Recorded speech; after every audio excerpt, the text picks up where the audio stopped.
السلام عليكم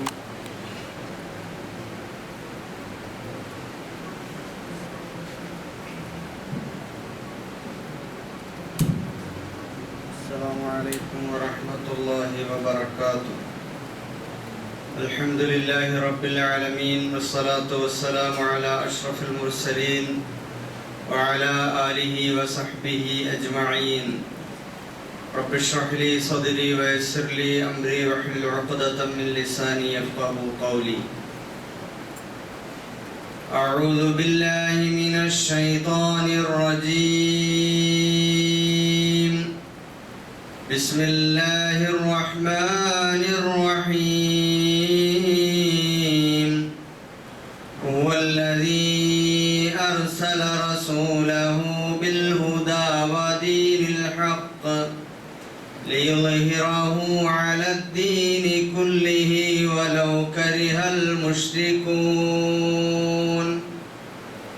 صدق الله العظيم. ബഹുമാന്യരായ സഹോദരന്മാരെ, സത്യവിശ്വാസികളെ, ജീവിതത്തിൻ്റെ നാനാ മേഖലകളിൽ സർവശക്തനായ അല്ലാഹു സുബ്ഹാനഹു വ തആലയുടെ വിധിവിലക്കുകൾ സൂക്ഷിച്ച് ജീവിക്കുവാൻ, അതിലൂടെ അല്ലാഹുവിൻ്റെ പ്രീതിയും പരലോക വിജയവും നേടിയെടുക്കാൻ നിരന്തരമായി ശ്രമിക്കണമെന്ന് ഞാൻ എന്നോടും നിങ്ങൾ ഓരോരുത്തരോടും ഓർമ്മിപ്പിക്കുകയാണ്. അല്ലാഹു സുബ്ഹാനഹു വ തആല അവൻ്റെ ഏറ്റവും ഇഷ്ടപ്പെട്ട സച്ചരിതരായ ദാസന്മാരിൽ അല്ലാഹു നാം ഏവരെയും ഉൾപ്പെടുത്തി അനുഗ്രഹിക്കുമാറാകട്ടെ. സഹോദരന്മാരെ, റബീഉൽ അവ്വൽ മാസവുമായി ബന്ധപ്പെട്ട്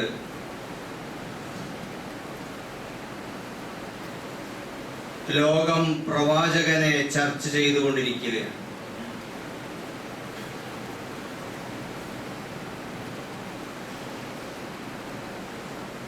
ഇവിടെ നമ്മെ സംബന്ധിച്ചിടത്തോളം പ്രവാചകൻ സല്ലല്ലാഹു അലൈഹി വസല്ലം 1500 വർഷങ്ങൾക്ക് മുമ്പ്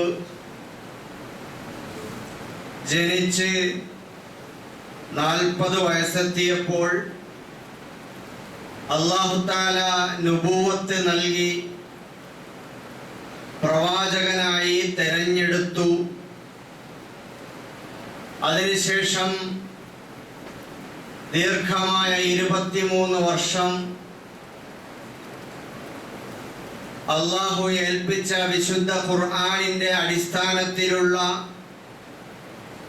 വഹയിന്റെ വെളിപാടിന്റെ അടിസ്ഥാനത്തിലുള്ള പ്രബോധന, സമര, ത്യാഗ പ്രവർത്തനങ്ങൾ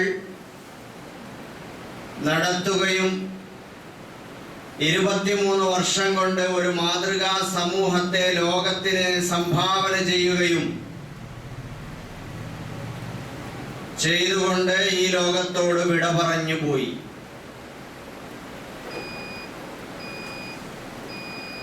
ആ പ്രവാചകൻ സല്ലല്ലാഹു അലൈഹി വസല്ലം 63-ാമത്തെ വയസ്സിൽ വഫാത്താകുന്നതോടുകൂടി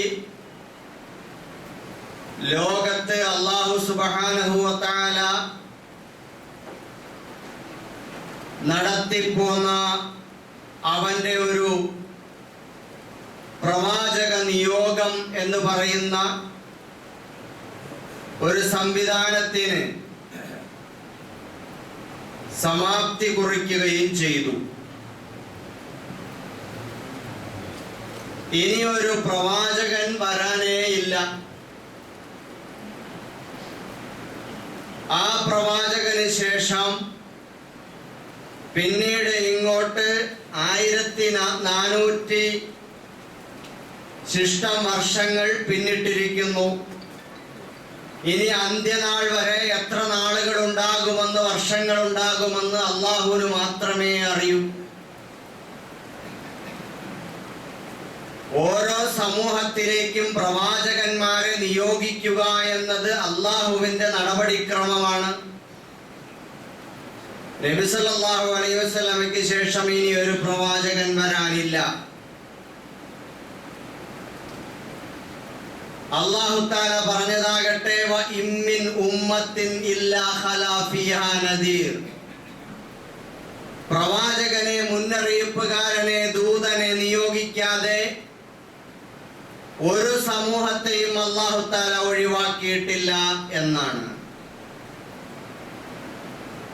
വമാ കുന്നാ മുഅദ്ദിബീന ഹത്താ നബഅസ റസൂല. നാം ഒരിക്കലും ശിക്ഷിക്കുകയില്ല ഒരു സമൂഹത്തെയും ഹത്താ നബഅസ റസൂലൻ, നാം ദൂതനെ അയക്കുന്നത് വരെ. അങ്ങനെ ദൂതനെ അയക്കാതെ, പ്രവാചകനെ അയക്കാതെ അല്ലാഹു തആല ഒരു സമൂഹത്തെയും ശിക്ഷിക്കുകയുമില്ല. വമാ കാന റബ്ബുക മുഹ്ലികൽ ഖുറാ ഹത്താ യബ്അസ ഫീ ഉമ്മിഹാ റസൂലൻ യത്ലു അലൈഹിം ആയാതിനാ. നിന്റെ നാഥൻ ഒരിക്കലും ഒരു ഗ്രാമത്തെയും ഒരു നാടിനെയും നശിപ്പിക്കുകയില്ല. ഹത്താ യബ്അസ ഫീ ഉമ്മിഹാ റസൂലൻ, ആ നാടിന്റെ കേന്ദ്രത്തിലേക്ക് അല്ലാഹു തആല ഒരു ദൂതനെ അയക്കാത്ത വിധത്തിൽ, ആ ദൂതൻ യത്ലു അലൈഹിം ആയാതിന, നമ്മുടെ ദൃഷ്ടാന്തങ്ങൾ, സന്ദേശങ്ങൾ ജനങ്ങളെ ഓതിക്കേൾപ്പിച്ച് അവരെ പഠിപ്പിച്ച് സംസ്കരിച്ചെടുക്കും. അങ്ങനെ ജനങ്ങളെ വേദഗ്രന്ഥത്തിന്റെ അടിസ്ഥാനത്തിൽ വിദ്യാഭ്യാസം കൊടുക്കുന്ന ഒരു പ്രവാചകനെ അയക്കാത്ത നിലയിൽ അല്ലാഹു തആല ഒരു നാടിലും ഒരു ശിക്ഷാ നടപടിയും കൈക്കൊള്ളുകയില്ല. മറ്റൊരായത്തിൽ റുസുലൻ മുബശ്ശിരീന വ മുൻദിരീൻ, മുന്നറിയിപ്പുകാരും സുവിശേഷകന്മാരുമായ പ്രവാചകന്മാരെ അല്ലാഹു അയച്ചിട്ടുണ്ട്. എന്തിനാണ്?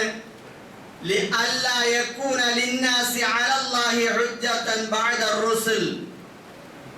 പ്രവാചകന്മാരെ നിയോഗിച്ചതിന് ശേഷവും അല്ലാഹുവിന്റെ മേൽ അന്യായം ചുമത്തപ്പെടാതിരിക്കാൻ, ജനങ്ങൾ അല്ലാഹുവിനോട് അന്യായം പറയാതിരിക്കാൻ, നാളെ പരലോകത്ത് ചെല്ലുമ്പോൾ വിചാരണയുണ്ടാകും, രക്ഷാശിക്ഷകൾ ഉണ്ടാകും. അങ്ങനെയൊക്കെ വരുമ്പോ ഇതൊന്നും ഞങ്ങൾ അറിഞ്ഞിരുന്നില്ല എന്ന് പറയാതിരിക്കാൻ അല്ലാഹു തആല ജനങ്ങളിലേക്ക് ഓരോരോ കാലങ്ങളിലും ദേശങ്ങളിലേക്കും പ്രത്യേകം പ്രത്യേകം പ്രവാചകന്മാരെ അയച്ചിട്ടുണ്ട്. പരിശുദ്ധ ഖുർആനിൽ പേര് പറയപ്പെട്ടവരും ലം നഖ്സുസ് അലൈഹിം, നാം പരാമർശിക്കാത്തവരും കഥ പറയാത്തവരുമായ അനേകം പ്രവാചകന്മാർ, ലക്ഷത്തിലധികം വരുന്ന പ്രവാചകന്മാർ ലോകത്ത് വന്നുപോയിട്ടുണ്ട്. ആ പ്രവാചകന്മാരെല്ലാം ഓരോരോ സമൂഹത്തിലേക്കും ഓരോരോ കാലഘട്ടത്തിലും ഓരോ നാടിന്റെ മധ്യങ്ങളിൽ അതല്ലെങ്കിൽ അതിന്റെ കേന്ദ്രസ്ഥാനത്തേക്ക് നിയോഗിക്കപ്പെടുകയും അവിടെ അല്ലാഹുവിന്റെ സന്ദേശങ്ങൾ പ്രചരിപ്പിക്കുകയും ചെയ്തുകൊണ്ട് കടന്നുപോയി.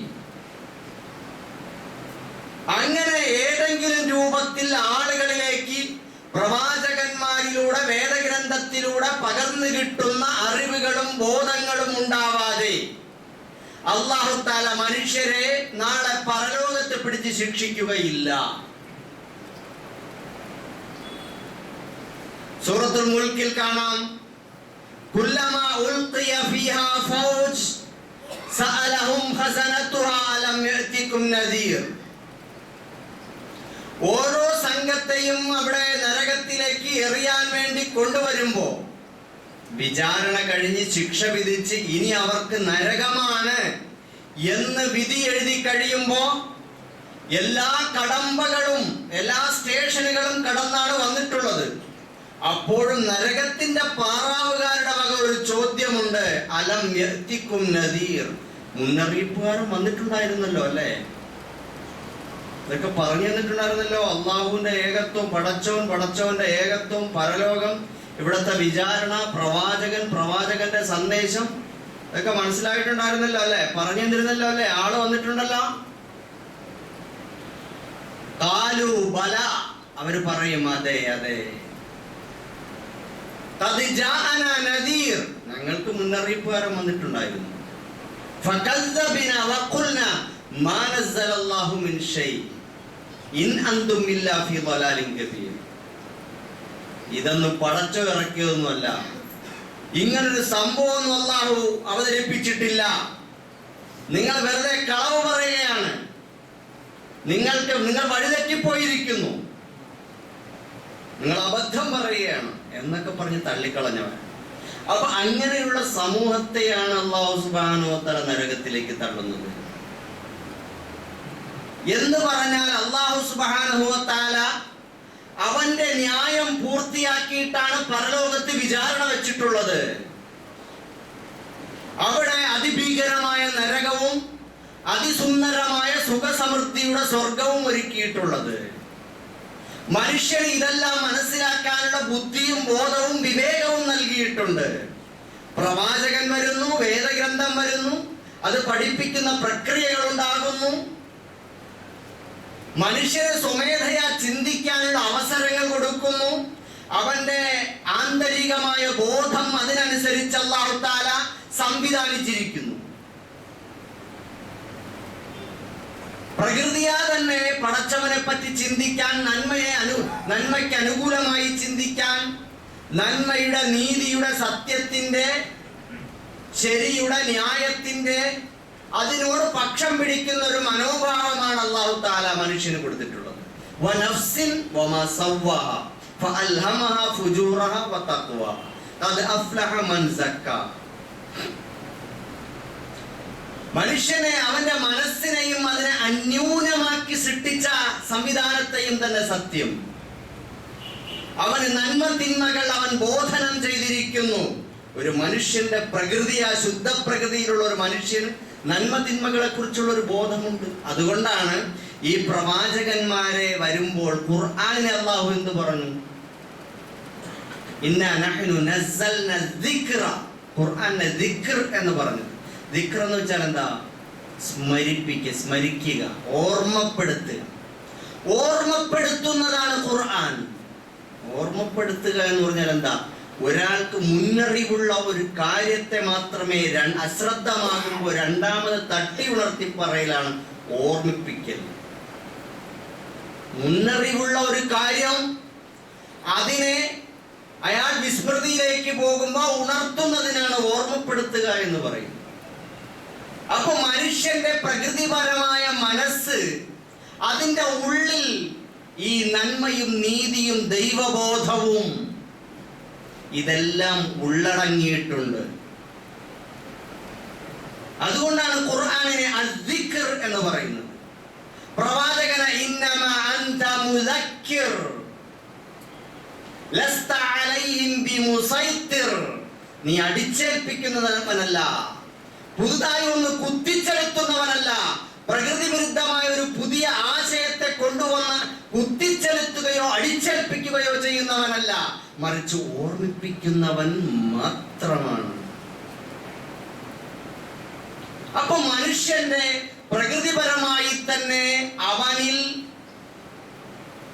നിലീനമായിട്ടുള്ള, അവനിൽ ഉൾച്ചേർന്നിട്ടുള്ള ആ ഒരു ബോധത്തെ വേദഗ്രന്ഥവും പ്രവാചകനും തട്ടി ഉണർത്തിയിട്ട് പറയുമ്പോൾ അവൻ തലകുലുക്കി പറയുന്നു, ശരിയാണ്. അൽ ബിർറു മാ ഇത്മഅന്നത് ഇലൈഹി നഫ്സു വൽ ഇസ്മു മഹക ഫീ സദ്രി. റസൂലുള്ളാഹി സ്വല്ലല്ലാഹു അലൈഹി വസല്ലം പറഞ്ഞു, ബിർ എന്ന് പറഞ്ഞാൽ എന്താ? നന്മ എന്ന് പറഞ്ഞാൽ എന്താ? നീ അത് കേൾക്കുമ്പോൾ നിന്റെ മനസ്സ് അതിൽ സമാധാനമടയുന്നതാണ്. ആ ശരിയാണ്, അതാണ് ശരി, അതാണ് ന്യായം, അതാണ് നീതി, അതാണ് നന്മ, അതാണ് നല്ലത് എന്നൊക്കെ തോന്നുന്നു. ആ തോന്നൽ അല്ലാഹു തആല മനുഷ്യരിൽ സന്നിവേശിപ്പിച്ചിരിക്കുന്ന പ്രകൃതിദത്തമായ ഒരു ഭാവമാണ്. തെറ്റി വൽഇസ്മു മഹക ഫീ സദ്രി, തിന്മ എന്ന് പറഞ്ഞാൽ എന്താ? നിന്റെ ഉള്ളിൽ ചൊറിച്ചിലുണ്ടാക്കുന്നതാണ്, അസ്വസ്ഥതയുണ്ടാക്കുന്നത്. കേൾക്കുമ്പോൾ അത് ശരിയാണ്, അത് തെറ്റാണ്, അത് അന്യായം, അത് നല്ലതല്ല, ആ പോക്ക് ശരിയല്ല. ഇങ്ങനെയൊക്കെ തോന്നുന്ന ഒരു പ്രകൃതിദത്തമായ ശുദ്ധമായ മനുഷ്യ മനസ്സ് അതങ്ങനെ. ഇതിനെയൊക്കെ തട്ടി ഉണർത്താനാണ് പ്രവാചകനും വേദഗ്രന്ഥവും ഒക്കെ വന്നിട്ടുള്ളത്. ആ ഒരു സംഗതി അന്ത്യപ്രവാചകൻ മുഹമ്മദ് നബി സല്ലല്ലാഹു അലൈഹി വസല്ലമ യോടുകൂടി അത് അവസാനിക്കുകയാണ്. അപ്പൊ വേദഗ്രന്ഥവും പ്രവാചകന്മാരും പഠിപ്പിക്കലും നന്മയ്ക്ക് അനുകൂലമായ മനസ്ഥിതിയും എല്ലാം നൽകിയിട്ടാണ് അല്ലാഹു. ഇതിനും പുറമെ ഈ മനസ്സുകൾ രൂപപ്പെട്ടു വന്ന വഴികളെ കുറിച്ച് ഖുർആൻ പറയുന്നിടത്ത് അതിന്റെ ഒരു ആദിമ ചരിത്രമുണ്ട്. ആത്മാവുകളുടേത് മാത്രമായ ഒരു ചരിത്രം. ആത്മാവുകളെ അഖ്റജ റബ്ബുക മിൻ ബനി ആദമ മിൻ ദുഹൂരിഹിം, മനുഷ്യപുത്രന്മാരെ അവരുടെ മുതുകുകളിൽ നിന്ന് പുറത്തു കൊണ്ടുവന്ന, പുറങ്ങളിൽ നിന്ന് പുറത്തു കൊണ്ടുവന്ന ആ സന്ദർഭത്തെ ഓർത്തു നോക്കുക എന്ന് ഖുർആൻ ചോദിക്കുന്നുണ്ട്. അലസ്തു ബി റബ്ബിക്കും, ആത്മാവുകളെ മുഴുവനും ഹാജരാക്കിയിട്ട് ചോദിച്ചു, ഞാൻ നിങ്ങളുടെ റബ്ബല്ലയോ? ഖാലൂ ബലാ ഷഹിദിന, ഞങ്ങൾ സാക്ഷിയായിരിക്കുന്നു, നീ തന്നെയാണ് ഞങ്ങളുടെ റബ്ബ് എന്ന് പറഞ്ഞിരുന്നു. ആ ആത്മാവുകളെല്ലാം അല്ലാഹുവിന്റെ അടുക്കൽ, ആത്മാവുകളുടേത് മാത്രമായ ഒരു ലോകത്ത് നിന്നാണ് നമ്മുടെ ആത്മാവ് ഉമ്മയുടെ ഗർഭാശയത്തിൽ 4 മാസം കൂടിയപ്പോൾ വന്ന് സന്നിവേശിപ്പിക്കപ്പെട്ടിരിക്കുന്നു.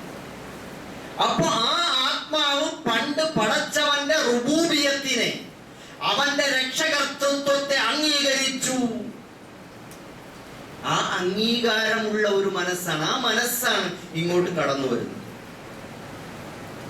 എന്നിട്ട് ആ മനസ്സ് ഇവിടെ പ്രവർത്തിക്കുകയാണ്. അവരിലേക്കാണ് പ്രവാചകന്മാർ വരുന്നത്, വേദഗ്രന്ഥം വരുന്നത്. എന്നിട്ടാണ് അല്ലാഹു തആല നാളെ മരണാനന്തരം പരലോകത്ത് വിചാരണ വെച്ചിട്ടുള്ളത്, സ്വർഗവും നരകവും വെച്ചിട്ടുള്ളത്. നല്ല ബോധ്യം, തെളിഞ്ഞ ബോധ്യം വന്നിട്ടുണ്ട്. സഹോദരന്മാരെ, പറഞ്ഞു വരുന്നത് മുഹമ്മദുർ റസൂലുള്ളാഹി സ്വല്ലല്ലാഹു അലൈഹി വസല്ലമിന് ശേഷം ഇനി ഒരു പ്രവാചകൻ വരാനില്ല. അന്ത്യനാൾ വരെ വരുന്ന ജനവിഭാഗത്തിന് നേർവഴി കാണിക്കാൻ പ്രവാചകനില്ലെങ്കിൽ അപ്പോൾ അവർക്ക് വിചാരണയില്ലേ? അവർക്ക് സ്വർഗവും നരകവും ഇല്ലേ? എന്താണ് ഇതിന്റെ ന്യായം? അല്ലാഹു സുബ്ഹാനഹു വ തആല പരിശുദ്ധ ഖുർആനിൽ പറയുന്നുണ്ട്, വമാ അർസൽനാക ഇല്ലാ റഹ്മത്തൻ ലിൽ ആലമീൻ, താങ്കളെ നാം നിയോഗിച്ചിട്ടുള്ളത് ലോകത്തിനു മുഴുവൻ, മാനവരാശിക്ക് മുഴുവനും അനുഗ്രഹമായിട്ടാണ്. മറ്റെല്ലാ പ്രവാചകന്മാരും അതാത് കാലത്തേക്കും പ്രദേശത്തേക്കും പരിമിതപ്പെട്ട് നിൽക്കുന്ന ദൗത്യമാണ് അവരെ ഏൽപ്പിച്ചത്. എന്നാൽ അന്ത്യപ്രവാചകൻ അന്ത്യനാൾ വരെ വരുന്ന ജനവിഭാഗത്തിന് മുഴുവൻ അനുഗ്രഹവുമായി വന്നിട്ടുള്ള പ്രവാചകൻ. വമാ അർസൽനാക ഇല്ലാ കാഫത്തൻ ലിന്നാസി ബശീറൻ വനദീറാ, നാം താങ്കളെ നിയോഗിച്ചിട്ടില്ല മുഴുവൻ ജനങ്ങൾക്കുമായിട്ടല്ലാതെ, കാഫത്തൻ ലിന്നാസ്, മാനവരാശിക്ക് മുഴുവനായും, ബശീറൻ വനദീറാ, സുവിശേഷകനായിട്ടും മുന്നറിയിപ്പുകാരനായിട്ടുമാണ്. വലാകിന്ന അക്സറൻ നാസി ലാ യഅലമൂൻ, പക്ഷെ അധിക ജനങ്ങളും അറിയുന്നില്ല. ഇപ്പോൾ ആ പ്രവാചകൻ ഇല്ല എന്ന് വിചാരിച്ചിട്ട് നമ്മൾ അറിയില്ല നമ്മളെ പ്രവാചകനാണ് എന്നതിനെ കുറിച്ച് അശ്രദ്ധരാണ്. അതുപോലെ പരിശുദ്ധ ഖുർആൻ പറയുന്നുണ്ട്, ഇന്നി റസൂലുള്ളാഹി ഇലൈക്കും ജമിഅ, നബി സല്ലല്ലാഹു അലൈഹി വസല്ലമയുടെ പ്രബോധനം, ഞാൻ നിങ്ങളിലേക്ക് എല്ലാവരിലേക്കും നിയോഗിതനായ പ്രവാചകൻ. അപ്പൊ അതുകൊണ്ട് തന്നെ അന്ത്യനാൾ വരെ വരുന്ന ജനവിഭാഗത്തിന്റെ പ്രവാചകൻ എന്ന നിലയിൽ ഇനി ഒരു പ്രവാചകൻ വരേണ്ടതില്ല. അപ്പോൾ ചോദിക്കാം, ആ പ്രവാചകൻ 14 നൂറ്റാണ്ടുകൾക്ക് മുമ്പ് ലോകത്തോട് വിടമറഞ്ഞു പോയി, അവിടുത്തെ 63-ാമത്തെ വയസ്സിൽ. പിന്നീട് എത്രയോ കാലം കഴിഞ്ഞിരിക്കുന്നു. ആ പ്രവാചകത്വത്തിന്റെ സന്ദേശങ്ങളും പ്രബോധനവും ഇതൊന്നും കൈമാറി കിട്ടുന്നില്ലല്ലോ. അതിൽ ലൈവായ അനുഭവങ്ങൾ ഉണ്ടാവണ്ടേ? അപ്പൊ പിന്നെ എന്താണ് അതിന്റെ മറുപടി? പരിശുദ്ധ ഖുർആൻ തന്നെ പറഞ്ഞു തരുന്നു, അതിനുള്ള വഴി പ്രവാചകത്വത്തിന്റെ ബാധ്യത, ആ ദൗത്യം മുഴുവൻ മനുഷ്യരെയും മുഴുവൻ മുസ്ലിം ഉമ്മത്തിനെയും അല്ലാഹു ഏൽപ്പിച്ചിരിക്കുകയാണ്. നബി സല്ലല്ലാഹു അലൈഹി വസല്ലം 23 വർഷക്കാലം കൊണ്ട് ഒരു മാതൃകാ സമൂഹത്തെ വാർത്തെടുത്തു. ആ സമൂഹത്തെ കുറിച്ച് ഇങ്ങനെ പറയാൻ പറ്റുന്ന വിധത്തിൽ കുന്തും നിങ്ങളായി തീർന്നിരിക്കുന്നു. ഖൈറ ഉമ്മത്തിൻ, ഉത്കൃഷ്ട സമൂഹം, അടിപൊളി സമൂഹം, ഏറ്റവും മനോഹരമായ ഒരു സമൂഹം, ഉത്കൃഷ്ടമായ, ഉത്തമമായ, ഉദാത്തമായ, മാതൃകായോഗ്യമായ ഒരു സമൂഹം. ആ സമൂഹത്തിന്റെ പ്രത്യേകത എന്താ? ഉഖ്രിജത്തിൽ ലിന്നാസ്, അവർ ജനങ്ങൾക്ക് വേണ്ടി പുറത്തു കൊണ്ടുവരപ്പെട്ടവരാണ്. ഈ പുറത്തു കൊണ്ടുവരപ്പെടുക എന്ന് പറഞ്ഞാൽ അഖ്റജ, ഉഖ്രിജ എന്നൊക്കെ അറബിയിൽ പറഞ്ഞാൽ, ഉഖ്രിജത്ത് പുറത്തു കൊണ്ടുവരപ്പെട്ട സമുദായം എന്ന് പറഞ്ഞാൽ, സമുദായം ഒക്കെ ആണെങ്കിലും എല്ലാവരും ഉള്ളിലാണ്, പലതിന്റെയും ഉള്ളിലാണ് ആളുകൾ. അവനവന്റെ ലോകത്താണ്, സ്വാർത്ഥന്മാരായ അവനവന്റെ ലോകത്ത് കഴിയുന്നവരുണ്ട്. കുറച്ചുകൂടി വിശാലമായി എൻ്റെ ഭാര്യയും കുട്ടികളും കെട്ടിയോളും കുട്ടികളും എന്ന് പറയുന്ന ഒരു വൃത്തത്തിൽ നിൽക്കുന്നവരുണ്ടാവും. എന്തു വന്നാലും അജണ്ടകൾ മുഴുവൻ അതിൻ്റെ അകത്തേ നിൽക്കുകയുള്ളൂ, അതിൻ്റെ അപ്പുറത്തേക്ക് പോകും. വേറെ കുറെ ആളുകളുണ്ടാവും, പ്രാദേശികവാദികളുണ്ടാവും. ഞാനും എൻ്റെ നാട്ടുകാരും, അല്ലെങ്കിൽ ഞാനും എൻ്റെ കൂട്ടുകാരും, അതല്ലെങ്കിൽ ഞാനും എൻ്റെ സംഘടനയും പ്രസ്ഥാനവും എന്ന അർത്ഥത്തിൽ, അല്ലെങ്കിൽ ഞാനും എൻ്റെ സമുദായവും, അല്ലെങ്കിൽ ഞാനും എൻ്റെ രാജ്യവും എന്നൊക്കെ ഉള്ള അർത്ഥത്തിൽ സങ്കുചിതമായ ഇടുങ്ങിയ വൃത്തങ്ങൾക്കകത്ത് നിൽക്കുകയാണ്. പക്ഷെ ഈ ഉമ്മത്തിന്റെ പ്രത്യേകത എന്താ? ഉഖ്രിജത്തിൽ ലിന്നാസ്, ജനങ്ങൾക്ക് വേണ്ടി പുറത്തു കൊണ്ടുവരപ്പെട്ട സമുദായം. എല്ലാ സ്വാർത്ഥമായ വൃത്തങ്ങളിൽ നിന്നും പുറത്തു കൊണ്ടുവരപ്പെട്ട് ജനങ്ങൾക്ക് വേണ്ടി ചിന്തിക്കുകയാണ്. ജനങ്ങളുടെ നന്മ, ജനങ്ങളുടെ ഭാവി, അവര് നന്നാവണം, അവർ പടച്ചവനെ അറിയണം, പരലോകത്തെ അറിയണം, പ്രവാചകനെ അറിയണം, അവർ നന്മയിൽ അധിഷ്ഠിതമായി ജീവിക്കണം, തിന്മകൾ ഒഴിവാക്കണം എന്ന അർത്ഥത്തിൽ അവരുടെ നന്മയ്ക്ക് വേണ്ടി ചിന്തിക്കുന്ന സാമൂഹിക പ്രതിബദ്ധതയുള്ള ഒരു സമൂഹമാണ് മുസ്ലിം സമൂഹം. അതുകൊണ്ടാണല്ലോ എവിടെ ഒരു ഭൂകമ്പം ഉണ്ടായാലും, ഉരുൾപൊട്ടൽ ഉണ്ടായാലും, വാഹനാപകടം ഉണ്ടായാലും, എന്ത് ആക്സിഡന്റ് ഉണ്ടായാലും ഓടിയെത്തുന്ന അവിടുത്തെ മുസ്ലിങ്ങളായി. മുസ്ലിങ്ങളെ തീവ്രവാദികളും ഭീകരവാദികളും ഒന്ന് വിളിക്കപ്പെടും. മനുഷ്യനൊരു ആപത്തുണ്ടായാൽ ജാതിയും മതവും നോക്കാതെ ഓടിയെത്തുന്നത് മുസ്ലിങ്ങളായിരിക്കും. കാരണം എന്താ? മുസ്ലിങ്ങൾക്ക് മനുഷ്യൻ എന്ന ചിന്ത അവനുണ്ട്. അവന്റെ നന്മ, അവന്റെ ക്ഷേമം, അവന്റെ വിജയം, അവന്റെ രക്ഷ, ഇതൊക്കെ മുസ്ലിങ്ങൾക്കുണ്ടാവും. അപ്പൊ ആ അർത്ഥത്തിൽ ജനങ്ങൾക്ക് വേണ്ടി പുറത്തു കൊണ്ടുവരപ്പെട്ട സമുദായമാണ് നിങ്ങൾ. നിങ്ങൾ ഉത്കൃഷ്ട സമൂഹമാണ്. നിങ്ങളുടെ ജോലി എന്താ? തഅ്മുറൂന ബിൽ മഅറൂഫി വതൻഹൗന അനിൽ മുൻകർ, നന്മ കൽപ്പിക്കുക, തിന്മയെ വിലക്കുക. നന്മ കൽപ്പിക്കുക, തിന്മയെ വിലക്കുക എന്ന് പറയുന്നത് പ്രവാചകന്മാരുടെ ഉത്തരവാദിത്തമാണ്. പ്രവാചകന്മാരുടെ ഉത്തരവാദിത്തം ചുമതലയായി ഏൽപ്പിക്കപ്പെട്ട ഉത്കൃഷ്ട സമൂഹമാണ് നിങ്ങൾ. അപ്പോൾ വൈയക്തികമായ പ്രവാചകന്മാരിൽ പരിമിതപ്പെട്ടു നിന്ന പ്രബോധനമെന്ന ഉത്തരവാദിത്തം അത് ഒരു ഉമ്മത്തിലേക്ക്, ഒരു സമൂഹത്തിലേക്ക് വ്യാപകമായ അർത്ഥത്തിൽ സാമൂഹ്യ ബാധ്യതയായി മാറി. ഉത്കൃഷ്ട സമൂഹം എന്ന് പറയുന്നത് കാണാൻ ചന്തമുള്ളത് കൊണ്ടും അത്തർ പൂശിയത് കൊണ്ടും ബിരിയാണി തിന്നുന്നത് കൊണ്ടുമല്ലല്ലോ, മറിച്ച് പ്രവാചകന്മാർ ഏറ്റെടുത്ത ഏറ്റവും ഉത്കൃഷ്ടമായ നന്മ കൽപ്പിക്കുക, തിന്മയെ വിലക്കുക എന്ന ഉദാത്തമായ ആ ഒരു ദൗത്യം ഏറ്റെടുത്തു എന്ന നിലയിൽ നിങ്ങൾ ഉത്കൃഷ്ട സമൂഹമാണ്. മുമ്പ് കഴിഞ്ഞുപോയ സമൂഹത്തെ കുറിച്ച് അങ്ങനെയല്ല പറഞ്ഞു. നമ്മൾ ഉത്കൃഷ്ട സമൂഹമാകുന്നത് അതുകൊണ്ടാണ് മുസ്ലിങ്ങൾ ഉന്നതന്മാരായി മാറുന്നത്. എന്നിട്ട് അങ്ങനെ ഒരു സമൂഹത്തെ സൃഷ്ടിച്ചു. ആ സമൂഹം ഖലീഫ അബൂബക്കർ സിദ്ദീഖ് റളിയല്ലാഹു തആല അൻഹുവിൽ തുടങ്ങി ഇങ്ങോട്ട് ഖിലാഫത്ത് റാഷിദ വളർന്നു വരുമ്പോ, പിന്നീട് ഇസ്ലാം കടന്നു വരുമ്പോ, ഒരു നൂറ്റാണ്ട് കൊണ്ട് തന്നെ ലോകത്തിന്റെ ഭൂഖണ്ഡങ്ങൾ താണ്ടിക്കടന്നു. ജനലക്ഷങ്ങൾ, ജനകോടികൾ ഇസ്ലാമിന്റെ മാർഗത്തിൽ അണിചേർന്നു. ലോകത്ത് ഒരുപാട് പരിവർത്തനങ്ങൾ ഉണ്ടാക്കി. സാമൂഹികമായി, രാഷ്ട്രീയമായി, സാമ്പത്തികമായി, നാഗരികമായി, സാംസ്കാരികമായി ലോകത്തിന് തുല്യതയില്ലാത്ത മാതൃകകൾ സൃഷ്ടിച്ചുകൊണ്ട് ഇസ്ലാം മുന്നേറി. ഉത്കൃഷ്ട സമൂഹമാണ്. അങ്ങനെയുള്ള ആ ഉത്തമ സമൂഹം നന്മ കൽപ്പിക്കലും തിന്മയെ വിലക്കലുമായി മുമ്പോട്ട് പോയി. പ്രവാചക ദൗത്യം, പ്രവാചകനില്ല എന്ന് വിചാരിച്ചിട്ട് അനാഥത്വം അവിടെ അനുഭവപ്പെട്ടിട്ടില്ല. ആ പ്രവാചക ദൗത്യം മുസ്ലിം ഉമ്മത്തിന്റെ പണ്ഡിതന്മാരും നേതാക്കന്മാരും യുവതി യുവാക്കളും എല്ലാം ഏറ്റെടുത്തു. എന്നിട്ട് അല്ലാഹു പറയുന്നു, ഇതേപോലെ വൽതകും മിൻകും ഉമ്മത്തുൻ യദ്ഊന ഇലൽ ഖൈർ, നിങ്ങളിൽ നിന്നൊരു സമൂഹം ഉണ്ടായി വരണം, ഒരു ഉമ്മത്ത് ഉണ്ടായി വരണം. ഉമ്മത്ത് ഉണ്ടായി വരണം.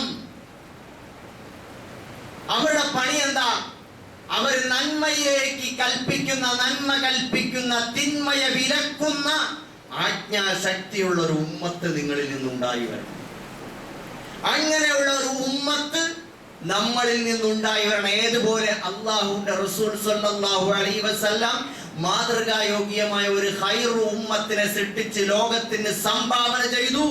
അബൂബക്കറിനെ ഖലീഫ അബൂബക്കറിനെ പോലെയാകണം, ഖലീഫ ഉമറിനെ പോലെയാകണം എന്നൊക്കെ ലോകം ഉദ്ഘോഷിച്ചല്ലോ, ലോകം വിളിച്ചു പറഞ്ഞല്ലോ. അതേപോലെ ആ ഉത്കൃഷ്ട സമൂഹത്തെ സൃഷ്ടിച്ചതുപോലെ നിങ്ങളും, നിങ്ങളിൽ നിന്നും ഈ ഉമ്മത്ത് ഇങ്ങനെ ഉണ്ടായി വരണം. അപ്പൊ നമ്മുടെ ഉത്തരവാദിത്തം എന്താണ്? നമ്മുടെ ഉത്തരവാദിത്തം, രണ്ട് ഉത്തരവാദിത്തം. ഒന്ന്, ഒരു ഖൈറു ഉമ്മത്ത് ഉണ്ടായി തീരുക. രണ്ട്, ആ ഖൈറു ഉമ്മത്ത് ലോകത്തിനോട് ആജ്ഞാപിക്കണം, നന്മ ഇതാണ്, തിന്മ അതാണ്. നന്മയുടെ വഴിയെ പോകണം, തിന്മയുടെ വഴിയെ പോകരുത് എന്ന് ആജ്ഞാശക്തിയുള്ള ഒരു ഉമ്മത്തായി മാറണം മുസ്ലിങ്ങൾ. ലോകത്തിന്റെ അടിസ്ഥാനം എപ്പോഴും അങ്ങനെയാണല്ലോ.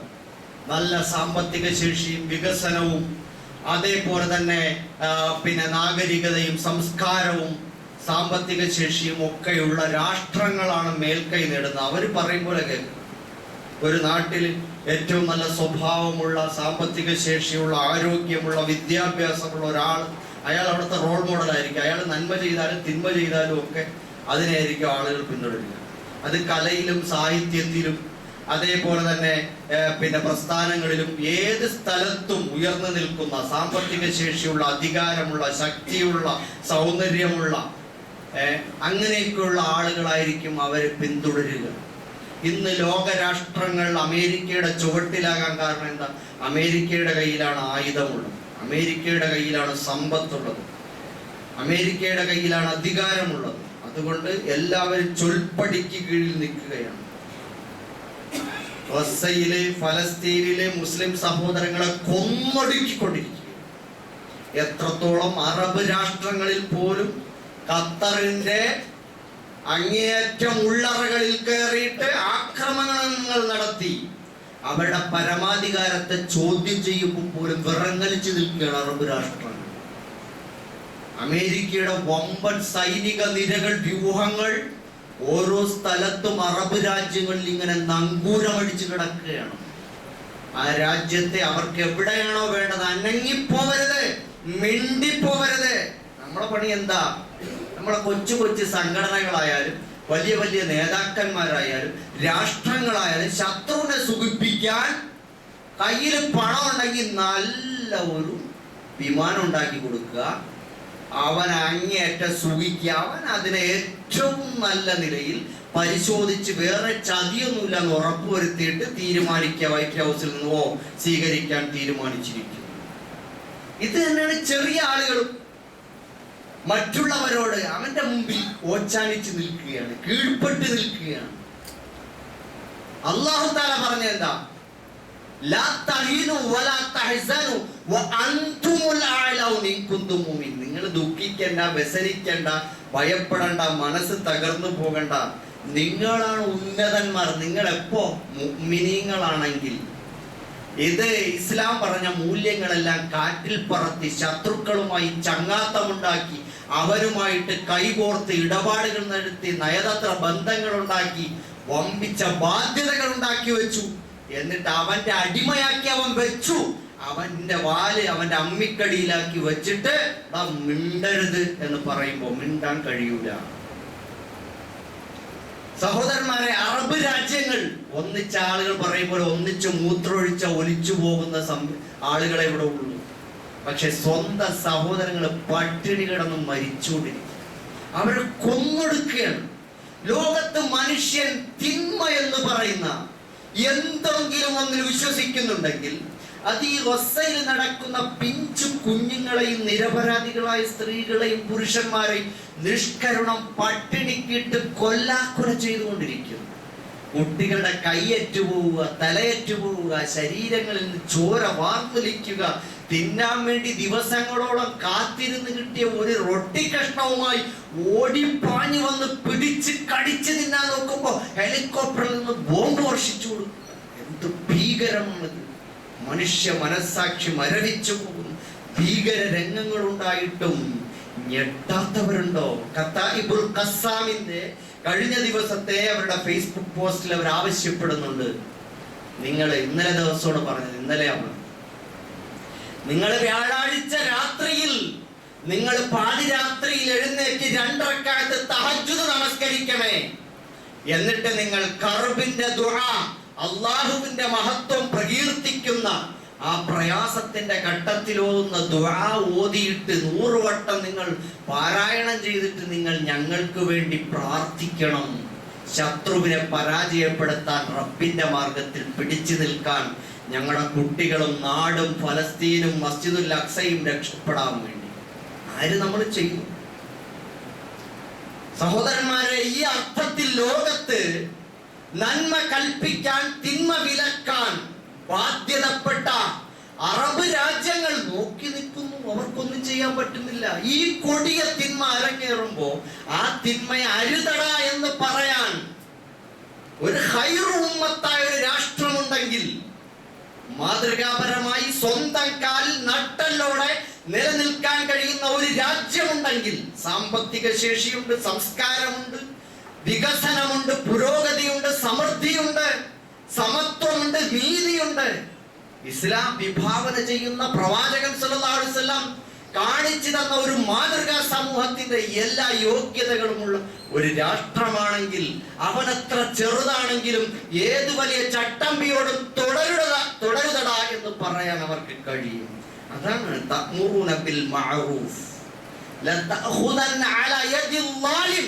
അക്രമിയുടെ കൈക്ക് നീ പിടിക്കുക തന്നെ ചെയ്യണം എന്ന് റസൂലുള്ളാഹി സ്വല്ലല്ലാഹു അലൈഹി വസല്ലം. അത് ചെയ്യാൻ കഴിയണമെങ്കിൽ നമുക്കതിനുള്ള ശക്തി ഉണ്ടാകണം. ഉത്തമ സമൂഹമാവണം നമ്മൾ. മറ്റുള്ളവരോട് ബാധ്യതപ്പെട്ട് അവന് കീഴൊതുങ്ങി അവൻ അടിമവേല ചെയ്ത് ദാസ്യവൃത്തി ചെയ്ത് ശീലിച്ച ഒരു സമൂഹത്തിനും, ഒരു രാഷ്ട്രത്തിനും, ഒരു വ്യക്തിക്കും, ഒരു പ്രസ്ഥാനത്തിനും, ഒരു സമുദായത്തിനും നന്മ കൽപ്പിക്കാനും തിന്മയെ വിലക്കാനും പറ്റൂല.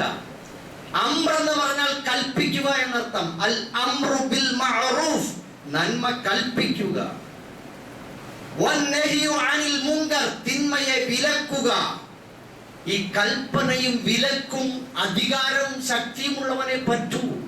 അത് ഉണ്ടാകണം ലോകത്തിന്. അത് ഉണ്ടായാൽ മാത്രമേ അത് ചെയ്യാൻ പറ്റൂ. ആജ്ഞാശക്തിയുള്ള ഒരു ഉമ്മത്തായി നമ്മൾ മാറണം. സഹോദരന്മാരെ, ഇന്ന് നമ്മൾ നിർവഹിക്കുന്ന പ്രബോധനം, നമ്മൾ ഇന്ന് നിർവഹിക്കുന്ന തബ്ലീഗ് എന്നും ദഅവത്ത് എന്നും ഒക്കെ പേരിൽ, അല്ലെങ്കിൽ തസ്കിയത്ത് എന്നും തർബിയത്ത് എന്നൊക്കെ പറയുന്ന പേരിൽ, നസീഹത്ത് എന്ന പേരിലൊക്കെ നമ്മൾ ചെയ്തുകൊണ്ടിരിക്കുന്ന പ്രബോധന പ്രവർത്തനങ്ങൾ അതൊക്കെ ആവശ്യമാണ്. പക്ഷേ അതൊക്കെ പരിമിതമായ അർത്ഥത്തിലേ ഉള്ളൂ. പ്രവാചകന് ശേഷം ഇനി ഒരു പ്രവാചകൻ വരാനില്ല. നിങ്ങൾ ഖൈറു ഉമ്മത്താണ്, കാരണം നിങ്ങൾ നന്മ കൽപ്പിക്കുകയും തിന്മയെ വിലക്കുകയും ചെയ്യുന്ന സമൂഹമാണ് എന്ന് പറയുമ്പോൾ പ്രവാചകന്മാർ നടത്തിയ ദഅവത്ത് എന്തായിരുന്നു? അവരുടെ ദൗത്യം എന്തായിരുന്നു? നിങ്ങൾ നോക്കി, ഇബ്രാഹിം നബി അലൈഹിസ്സലാത്തു വസ്സലാം, ആ സമൂഹത്തിന്റെ പ്രശ്നം എന്തായിരുന്നു? ആ സമൂഹത്തിൽ അങ്ങേയറ്റം ബഹുദൈവാരാധന ശക്തിപ്പെട്ടു നിന്നു. ബഹുദൈവത്വം, പൗരോഹിത്യം, അക്രമഭരണം ഇതെല്ലാം കൂടി കൂട്ടിയോജിച്ച് മുമ്പോട്ട് പോയപ്പോ അല്ലാഹു തആല ആ ജനതയെ രക്ഷപ്പെടുത്താൻ വേണ്ടി ഇബ്രാഹിം നബി അലൈഹിസ്സലാമിനെ അയച്ചു എന്ന് പറഞ്ഞാൽ അതിന്റെ അർത്ഥം എന്താണ്? ഒരു നാട്ടിൽ അല്ലാഹു സുബ്ഹാനഹു വ തആലയെ അല്ലാതെ ആരാധിക്കപ്പെടുന്ന ഒരു അവസ്ഥയുണ്ടായി തീരുക, വിഗ്രഹാരാധനയും അതുപോലെ വ്യക്തിപൂജയും സൃഷ്ടിപൂജയും ഒക്കെ നടക്കുന്ന അവസ്ഥ, അന്ധവിശ്വാസങ്ങളും അത്യാചാരങ്ങളും നടക്കുക, അക്രമവും അനീതിയും ഉണ്ടാവുക, ചൂഷണങ്ങൾ ഉണ്ടാവുക, ഇതൊന്നും അല്ലാഹു ഇഷ്ടപ്പെടുന്നില്ല. അതുകൊണ്ടാണല്ലോ ഒരു പ്രവാചകനെ അയക്കുന്നത്. ഖുർആൻ പറഞ്ഞു തരെയല്ലേ അത്. അപ്പൊ ഇബ്രാഹിം നബി അലൈഹി ഇസ്ലാമിനെ അങ്ങോട്ട് അയച്ചു. ഇബ്രാഹിം നബി അലൈഹി ഇസ്ലാം വിഗ്രഹാരാധനയെ ചോദ്യം ചെയ്തു. വീട്ടിൽ നിന്ന് തുടങ്ങി, പിന്നീട് നാട്ടിലിറങ്ങി. നിങ്ങൾക്ക് കഥ അറിയാം. അപ്പൊ അവസാനം ഇബ്രാഹിം നബി അലൈഹി ഇസ്ലാമിനെ അഗ്നികുണ്ഡത്തിൽ എറിഞ്ഞു. അതിനെ സഹിക്കാൻ തയ്യാറായി, നാട് വിട്ടുപോയി. അവസാനം പരിശുദ്ധ കഅബയെ പുനർനിർമ്മിച്ചുകൊണ്ട് ലോകത്തിന് ഒരു ഉമ്മത്തിനെ, ഞങ്ങൾക്ക് നല്ലൊരു ഉമ്മത്തിനെ തരണേ എന്ന് പറഞ്ഞിട്ടാണ് അള്ളാഹുവിനോട് ദുആ ചെയ്തിട്ട് പോയത്. ആ നബിയുടെ ദൗത്യം അതായിരുന്നു. ആ ദൗത്യം നമുക്ക് നിർവഹിക്കാനുണ്ടോ? പ്രവാചക ദൗത്യം നിർവഹിക്കാനുണ്ടെങ്കിൽ നമ്മുടെ നാട്ടിൽ ആ ഒരു പ്രബോധനം നമുക്ക് ബാധ്യതയില്ലേ? ഇതേപോലെ തന്നെ പിന്നീട് നിങ്ങൾ നോക്കൂ, മഹാനായ ശുഐബ് നബി അലൈഹിസ്സലാത്തു വസ്സലാം മദിയൻ ജനതയിലേക്ക് ചെന്നു. ആ ജനത അവിടെ എന്താ ചെയ്തുകൊണ്ടിരുന്നത്? കമ്പോളത്തിൽ മുഴുവൻ അക്രമങ്ങളും അനീതിയും പൂഴ്ത്തിവെപ്പും ചൂഷണങ്ങളും മായം ചേർക്കലും അളവ് തൂക്കങ്ങളിൽ കൃത്രിമത്വവും നടത്തിക്കൊണ്ടിരുന്ന കമ്പോളത്തെ മുഴുവനും മലീമസമാക്കുകയും അവിടുത്തെ ക്രമം നഷ്ടപ്പെടുത്തുകയും ചെയ്തുകൊണ്ടിരുന്നപ്പോൾ അല്ലാഹു തആല ശുഐബ് നബി അലൈഹിസ്സലാത്തു വസ്സലാമിനെ അങ്ങോട്ട് പറഞ്ഞയച്ചു. അപ്പൊ അതിന്റെ അർത്ഥം എന്താണ്? ഒരു നാട്ടിൽ കമ്പോളത്തിൽ സാമ്പത്തിക ഇടപാടുകളിൽ അവിടെ അക്രമങ്ങളും പക്ഷപാതിത്വങ്ങളും അന്യായങ്ങളും മായം ചേർക്കലും കൃത്രിമത്വവും ഒക്കെ നടക്കുമ്പോൾ അള്ളാഹു ഇഷ്ടപ്പെടുന്നില്ല. അവിടേക്ക് ഒരു പ്രവാചകൻ പോവേണ്ടതുണ്ട്. പ്രവാചകനില്ലാത്ത കാലത്ത് പ്രവാചക ദൗത്യം ഏറ്റെടുത്ത നിങ്ങൾ പ്രവാചകന്മാരുടെ ദൗത്യം ഏറ്റെടുത്ത് മുമ്പോട്ട് പോയി അത് ചെയ്യണമെന്നാണ്. ഇതുപോലെ തന്നെയാണ് ലൂത്ത് നബി അലൈഹിസ്സലാത്തു വസ്സലാമിന്റെ കാലഘട്ടത്തിൽ പ്രകൃതിപരമായ ഭിന്നവർഗ ലൈംഗികതയെ തള്ളിക്കൊണ്ട് അവർ സ്വവർഗരതിയെ കൊണ്ടുവരികയും സ്വവർഗരതി അവരുടെ ജീവിതത്തിന്റെ ശൈലിയാക്കി മാറ്റുകയും ചെയ്തപ്പോൾ അല്ലാഹു തആല നോക്കിയപ്പോൾ ഇത് ശരിയല്ല, സമൂഹത്തിലെ വംശാവലിയെ തകർക്കുന്നു, കുടുംബ സംവിധാനങ്ങൾ തകർക്കുന്നു, മനുഷ്യബന്ധങ്ങളെ മലീമസമാക്കി തീർക്കുന്നു. ഇത് അവസാനിപ്പിക്കണം. ഒരു പ്രവാചകൻ അങ്ങോട്ട് പോവേണ്ടതുണ്ട്. ലൂത്ത് നബി അലൈഹിസ്സലാത്തു വസ്സലാമിനെ പറഞ്ഞയച്ചു. നമ്മുടെ സമൂഹത്തിൽ അത്തരത്തിലുള്ള ലൈംഗിക അരാജകത്വങ്ങൾ അരങ്ങു വാഴുമ്പോ അവിടെ ഒരു പ്രവാചകൻ ഉണ്ടാവണം. പ്രവാചകൻ നമ്മുടെ ലോകത്തോട് വിട പറഞ്ഞു പോയി. ആ ദൗത്യം ഖൈറു ഉമ്മത്ത് എന്ന നിലയിൽ നന്മ കൽപ്പിക്കാനും തിന്മ വിലക്കാനും ബാധ്യതപ്പെട്ട എനിക്കും നിങ്ങൾക്കും ആ ഉത്തരവാദിത്തമുണ്ട്. അത് ചെയ്യാൻ നമുക്ക് കഴിയണം. അപ്പോഴേ നമ്മൾ ഖൈറു ഉമ്മത്താവുകയുള്ളൂ. ഇതേപോലെ മൂസാ നബി അലൈഹിസ്സലാത്തു വസ്സലാമിനെ അല്ലാഹു തആല ഈജിപ്തിലേക്ക് പറഞ്ഞയച്ചു. ഫിറഔൻ അവിടത്തെ ഇസ്രായേലിൽ നിന്ന് കുടിയേറി പാർത്തു വന്ന ജനവിഭാഗത്തെ ഇസ്രായേലികളെ അടിമകളാക്കി ക്രൂരമായി പീഡിപ്പിച്ചുകൊണ്ടിരിക്കുകയായിരുന്നു. അവിടെയുള്ള കിബുത്തികളെ ഉന്നത കുലജാതന്മാരാക്കി കണ്ടുകൊണ്ട് അവരെ വലിയ ഏമാന്മാരാക്കി മാറ്റിക്കൊണ്ടിരുന്നു. രണ്ട് വിഭാഗങ്ങൾ, വിദേശികളെന്നും സ്വദേശികളെന്നും പറഞ്ഞ് നമ്മുടെ നാട്ടിൽ നടക്കുന്നത് പോലെ അങ്ങേയറ്റം വിഘടനവാദവും വർഗീയതയും വിവേചനവും അടിച്ചമർത്തലുകളും ഒക്കെ നടത്തിക്കൊണ്ടിരുന്നപ്പോ ആ ഇസ്രായേലി ജനവിഭാഗം എന്ന് പറയുന്നത് ഈമാൻ പൂർത്തിയാക്കിയവരൊന്നുമല്ലല്ലോ. അടിമത്തത്തിൽ കഴിയുന്ന ഒരു ജനവിഭാഗം പണ്ട് ഇസ്രായേലിൽ നിന്ന് കുടിയേറി പാർത്തവരാണ്. അവർ മനുഷ്യരാണ്. അവരെ മോചിപ്പിച്ച് അവർക്ക് ഈമാൻ കൊടുത്ത് സമുദ്ധരിച്ചു കൊണ്ടുവരണം. അതിനെന്ത് ചെയ്തു? അല്ലാഹു തആല ഒരു പ്രവാചകനെ അയച്ചു. മൂസാ അലൈഹിസ്സലാമിനെ പറഞ്ഞയച്ചു. അക്രമിയായ ഭരണാധിപന്റെ മുഖത്ത് നോക്കിയിട്ട് പറഞ്ഞു, അൻ അർസിൽ മഅന ബനി ഇസ്രായീൽ, നീ ഈ ജനത്തെ മുഴുവനും സ്വതന്ത്രരാക്കി വിട്ടയക്കണമെന്ന് ആവശ്യപ്പെട്ടു. അങ്ങനെ മൂസാ നബി അലൈഹിസ്സലാത്തു വസ്സലാം അവിടേക്ക് പോയി.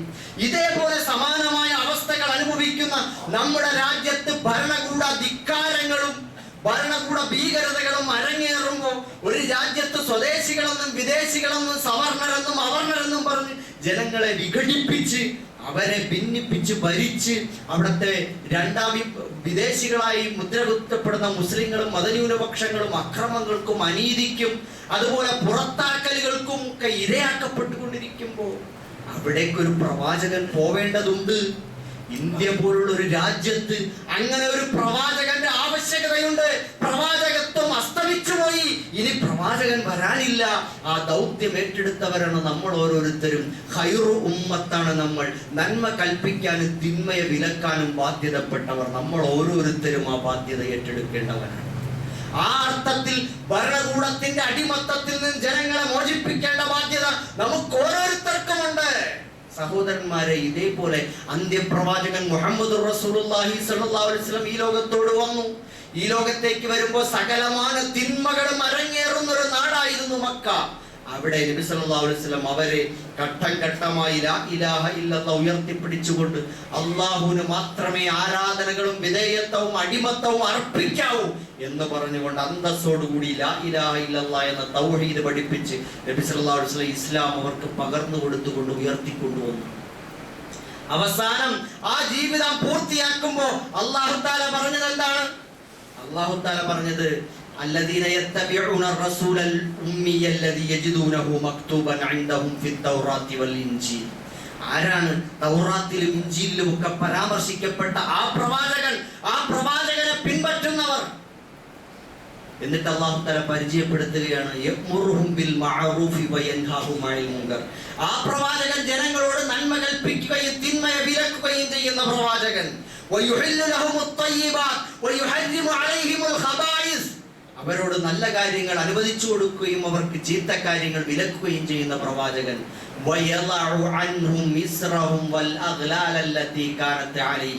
അവരുടെ ജീവിത ഭാരങ്ങൾ ഇറക്കി വെക്കുന്ന പ്രവാചകൻ. അവരുടെ അടിമത്തത്തിന്റെ ചങ്ങലകൾ പൊട്ടിച്ചെറിയുന്ന പ്രവാചകൻ. അവർക്ക് മേലുണ്ടായിരുന്ന ചങ്ങലകൾ അഴിച്ചു മാറ്റുന്ന പ്രവാചകൻ. വിമോചകൻ. അക്ഷരാർത്ഥത്തിൽ അല്ലാഹുവിന്റെ റസൂൽ അടിമത്തം അനുഭവിക്കുന്ന ജനവിഭാഗത്തിന്റെ വിമോചകനായിരുന്നു സല്ലല്ലാഹു അലൈഹി വസല്ലം. സഹോദരന്മാരെ, അപ്പോൾ അങ്ങനെ ഈ കാലഘട്ടത്തിൽ ജനങ്ങൾ അനുഭവിക്കുന്ന ജീവിത ഭാരങ്ങൾ ഇറക്കി വെക്കാൻ, അവരനുഭവിക്കുന്ന അടിമത്തത്തിൽ നിന്നും അവരെ സ്വതന്ത്രരാക്കി സ്വതന്ത്ര പൗരന്മാരാക്കി മാറ്റാൻ, അവർക്ക് നന്മകൾ നല്ല ഭക്ഷ്യപദാർത്ഥങ്ങളും അനുവദിച്ചു കൊടുക്കാനും മേച്ഛമായത് വിലക്കാനും, നന്മകൾ നടപ്പിലാക്കാനും തിന്മകൾ നിർമാർജനം ചെയ്യാനും ബാധ്യതപ്പെട്ട ഉത്തരവാദിത്തമുള്ളവരാണ് ഖൈറു ഉമ്മത്ത് എന്ന് വിശേഷിപ്പിക്കപ്പെട്ടിരിക്കുന്ന ഈ മുസ്ലിം ഉമ്മത്ത്. ഇത് നമ്മൾ ഓരോരുത്തരും നിർവഹിക്കേണ്ടതാണ്. ഇത് ആര് നിർവഹിക്കുന്നു? ജനങ്ങളുടെ ജീവിത ഭാരങ്ങൾ ഇറക്കി വെക്കാൻ, അടിമത്തത്തിൽ നിന്ന് മോചിപ്പിക്കാൻ ആരെങ്കിലും ശ്രമിക്കുന്നുണ്ടോ? ജീവിതഭാരം നാൾക്ക് നാൾ വർദ്ധിച്ചുകൊണ്ടിരിക്കുന്നു. ഇന്ത്യയിൽ ഒരു മുസ്ലിമായി ജീവിക്കുക എന്നുള്ളത് അവന്റെ മുതുകിലേക്കുന്ന ഏറ്റവും വലിയ ചുമടായി മാറിക്കൊണ്ടിരിക്കുകയാണ്. കാരണം അവന് പള്ളിയിൽ വിശ്വസിക്കാൻ നിവർത്തിയില്ല, മദ്രസയിൽ പോകാൻ നിവർത്തിയില്ല, പള്ളിയിൽ ആരാധന നടത്താൻ സ്വാതന്ത്ര്യമില്ല, അവന് മുസ്ലിമായി വസ്ത്രം ധരിക്കാൻ പറ്റില്ല, അവന് മാംസാഹാരം കഴിക്കാൻ സാധിക്കുകയില്ല, അവന് സഞ്ചാര സ്വാതന്ത്ര്യമില്ല, അവന് ഖുർആൻ പഠിക്കാനും അത് പഠിപ്പിക്കാനും സംവിധാനങ്ങളില്ല, അവന് അഭിപ്രായ സ്വാതന്ത്ര്യമില്ല, അവന് ജനപ്രാതിനിധ്യമില്ല, രാഷ്ട്രീയ അവകാശങ്ങളില്ല, നീതിന്യായ രംഗത്ത് നീതി കിട്ടൂല. ഇതിനേക്കാൾ വലിയ ഭാരം വേറെ വല്ലതും ഉണ്ടോ സഹോദരന്മാരെ? ഇത് ഇറക്കി വെക്കാൻ ഈ നബി സല്ലല്ലാഹു അലൈഹി വസല്ലമയുടെ പേരിൽ സ്വലാത്ത് ചൊല്ലിയ പുണ്യം കിട്ടും, ഒരു സംശയമില്ലല്ലോ. നബിയുടെ പ്രകീർത്തനങ്ങൾ നടത്തിയാൽ പുണ്യം കിട്ടും. പക്ഷെ നമ്മുടെ ഉത്തരവാദിത്വമാണോ ഇത്? അതൊക്കെ സുന്നത്തായ കാര്യങ്ങളല്ലേ? ഫർളായ കാര്യം എന്താ? ഫർളായ കാര്യം അല്ലാഹുവിന്റെ റസൂലിന്റെ ഈ ലോകത്തില്ലല്ലോ. അല്ലാഹുവിന്റെ റസൂല് ഇവിടെ പറഞ്ഞു പോയില്ലേ, നമ്മളെ ഏൽപ്പിച്ചു പോയ ആ ഉത്തരവാദിത്തം നമ്മൾ നെഞ്ചേറ്റണം, അത് ഏറ്റെടുക്കണം. ഈ ഉമ്മത്തിനെ രക്ഷപ്പെടുത്താൻ തന്നാലാവുന്ന ശ്രമങ്ങൾ സംഘടിതമായും വ്യക്തിപരമായും ഓരോരുത്തർക്കും ചെയ്യാൻ പറ്റുന്ന പ്രവർത്തനങ്ങളിൽ ഏർപ്പെടുമ്പോൾ മാത്രമേ നമ്മളൊക്കെ അല്ലാഹുവിന്റെ മുമ്പിൽ രക്ഷപ്പെട്ടവരാവുകയുള്ളൂ.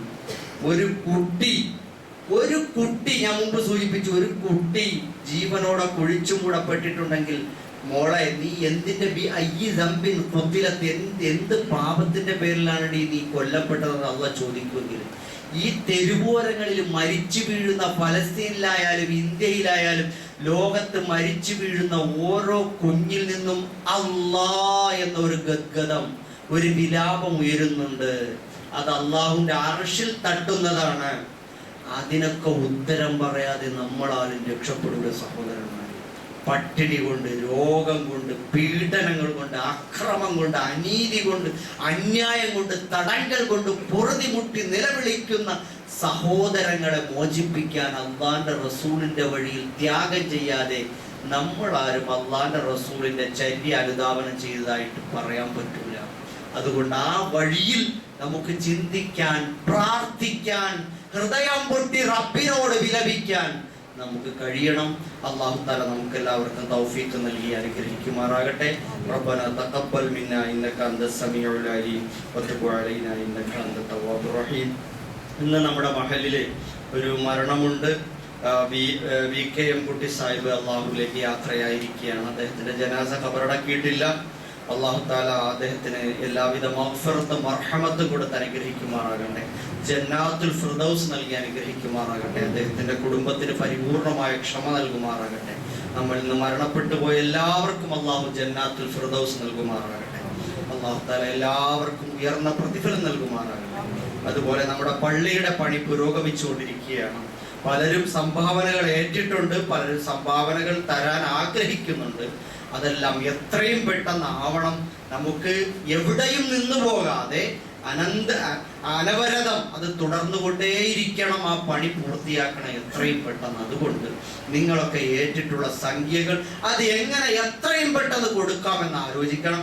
ഇനിയും ആരെങ്കിലും അള്ളാഹുവിന്റെ ഈ പള്ളിക്ക് വേണ്ടി സംഭാവന ചെയ്യാൻ ആഗ്രഹിക്കുന്നുണ്ടെങ്കിൽ നല്ല ഒരു നീയത്തായിട്ട് നിങ്ങൾ കരുതി എത്രയും പെട്ടെന്ന് അക്കാര്യം പറയുകയും കൊടുത്തു വിടാനുള്ള ശ്രമങ്ങൾ നടത്തുകയും ചെയ്യണം.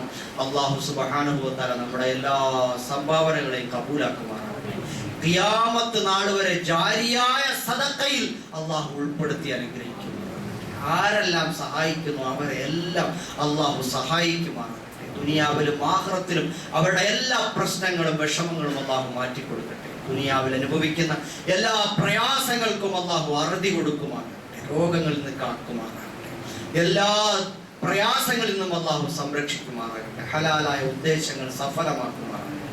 ربنا تقبل منا انك انت السميع العليم وتب علينا انك انت التواب الرحيم. ജനാസ നമസ്കാരങ്ങളുണ്ട്. ഒന്ന് നമ്പ്രം